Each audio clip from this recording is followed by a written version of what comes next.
Binisita ng responde ang pamilya Cabaltera para kamustahin si Kien matapos ang kanyang operasyon. Panoorin natin ang report na ito ni Irene Quintana. Ay po, kumusta po?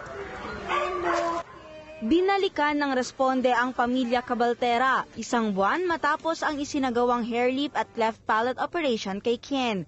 Nadatna namin sa kanilang bagong tirahan sa San Juan ang mga kapatid ni Kien. Mula sa Quezon City ay lumipat ang mag-anak dito sa San Juan dahil dito nakadestino ang asawa nitong gwardya ng firefighting unit sa lugar.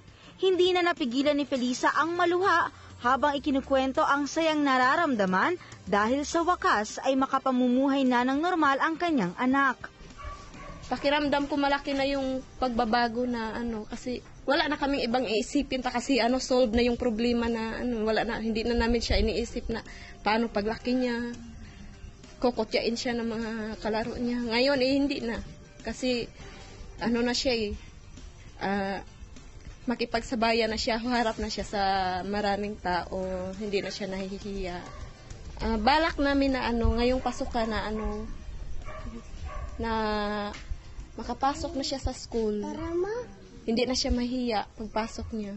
Umiiyak din itong nagpasalamat sa responde sa Operation Rainbow at sa Malvar Hospital na nagtulong-tulong upang mabigyan ng libreng hair lip at cleft palate operation si Kien. Kasi natutuwa kami pareho mag-asawa na naoperahan siya kasi malaking tulong sa amin yun eh.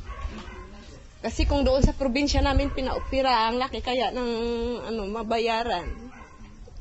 Yun, pasalamat ako na may ganitong programa na tumulong sa amin. Sa Malvar Hospital din, tsaka sa Rainbow Operation Team na nag-opera sa kanya. Yun, malaki ang pasalamat ko doon sa kanya. Gayon din ang pasasalamat ni Agustin na bilang haligi ng tahanan at nag-iisang tumataguyod sa lahat ng pangailangang pinansyal ng kanilang pamilya, napakalaking bagay aniya ang mapaopera ng libre ang kanilang anak. Sa mahal talaga malaking talagang hihingin sa amin.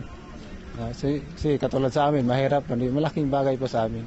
Siyempre po, masaya Siguro kung hindi po napanood ko yung programa ng Responde Team, hindi ko rin mapatahay yung anak ko hindi maoperahan. Salamat ako ma'am sa Malvar Hospital, sa dahil sa kanila, sa mga nurse nila mababait, sa pagsikaso sa anak na sa akin. Maraming salamat po. Sa Operation Rainbow po, pasalamat po ko sa kanila, kung dahil sa kanila hindi po maoperahan yung anak ko. Hindi man nagsalita sa amin si Kien, ramdam ng programa at nakita namin sa kanyang mga mata ang kaligayahan dahil sa biyayang tinanggap. Ito ang mas pinalawak at mas pinalakas na responde. Ako sa Irene Quintana.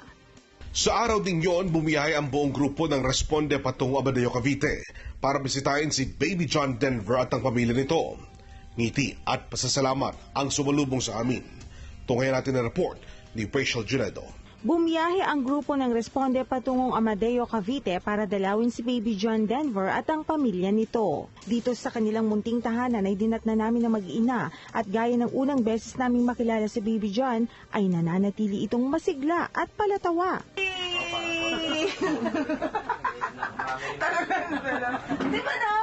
Di ba na? Ibang-iba na ang itsura ni Baby John Denver. Magkadikit na ang kanyang mga labi at mas maganda na ang kanyang mga ngiti. Sariwa pa kung tutuusin ang sugat na nilikha ng operasyon, subalit hindi ito iniinda ng bata. Pingi laruan. Bigay laruan.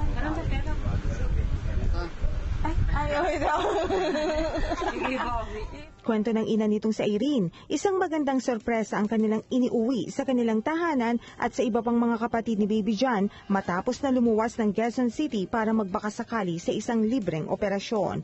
Sorpresang labis ding ikinatuwa ng mga kapatid nito. Mahal na mahal po. Matutuwa. Kasi po na operahan na. Dagdag pa ni Irene, hindi matatawaran ang kaligayahan nilang mag-asawa dahil sa napakalaking biyayang kanilang tinanggap. Itong matahin na po ay talagang sobrang saya po namin mag-asawa kasi nawala na yung kanyang karensya, matahin na.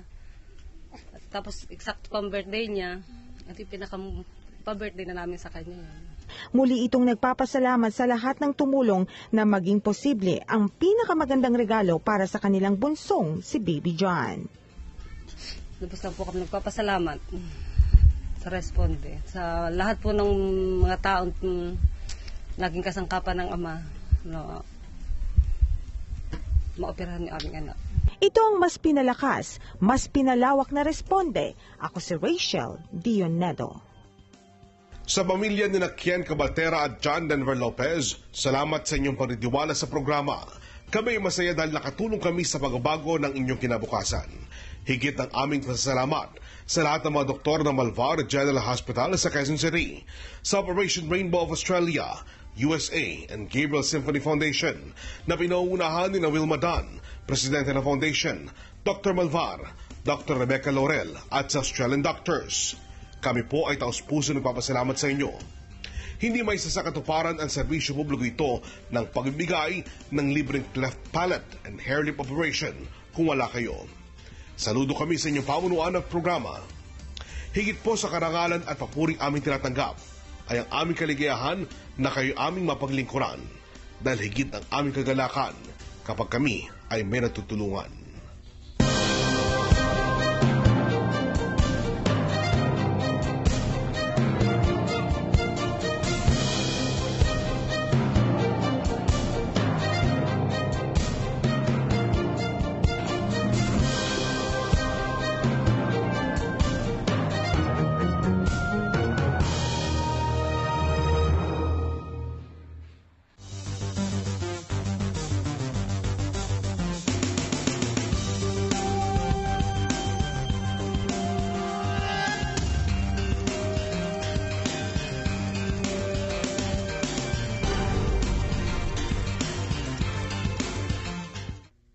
Maraming salamat kina Adolfo Popoy at Erlinda Calubayan, Ayon Fernandez, Armin Calubayan, Lulugumban, Analea Gania ng Hidden Vega Public and Private Resort sa 13 Martires, Cavite.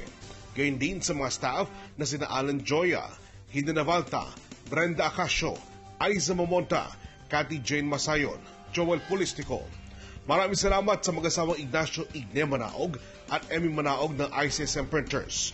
Salamat din po kay Dr. Elaine Galvez at sa lahat ng bumubuo ng Galvez Clinic. Ang Responde mapapanood nyo araw ng Lunes hanggang Biyernes alas 5:30 ng hapon hanggang alas 6 ng gabi. Naway nakapagbigay inspirasyon kami sa inyo lahat. Ito ang aming puso, ang puso ng himpilan na kay aming mapaglingkuran. Tugon, aksyon, gayon, ito ang Responde. Ako si Oren Miranda.